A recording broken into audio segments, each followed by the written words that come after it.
আমি ব্যক্তিগতভাবে একজন রাজনৈতিক কর্মী হিসাবে মনে করি, বিশ্বাস করি দৃঢ়ভাবে, যে জনগণের শাসনের যদি আমাদেরকে প্রতিষ্ঠিত করতে হয়, জনগণের যদি আসলেই আমরা ভাগ্যের পরিবর্তন করতে চাই, তবে একটি বিষয় আমাদেরকে নিশ্চিত করতে হবে, সেটা হচ্ছে জবাবদিহিতা বা অ্যাকাউন্টেবিলিটি।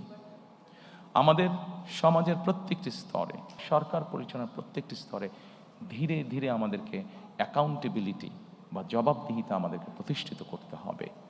অর্থাৎ যারা যে দায়িত্বে থাকবেন তাদেরকে অবশ্যই জনগণের কাছে কোনো না কোনোভাবে তাদের কাজের জন্য জবাবদিহিতা করতে হবে, অ্যাকাউন্টেবল থাকতে হবে তাদেরকে। আমাদেরকে জবাবদিহিতা যদি নিশ্চিত করতে হয়, গণতন্ত্রকে যদি নিশ্চিত করতে হবে, তবে অবশ্যই আরেকটি বিষয় আমাদেরকে নিশ্চিত করতে হবে, গণমাধ্যম এবং মত প্রকাশের স্বাধীনতা, যেটি বিএনপির একটি ট্র্যাডিশন, যেটি বিএনপি যখনই রাষ্ট্র পরিচালনার সুযোগ পেয়েছে সবসময় বিএনপি চেষ্টা করেছে এই প্র্যাকটিসটিকে অব্যাহত রাখতে।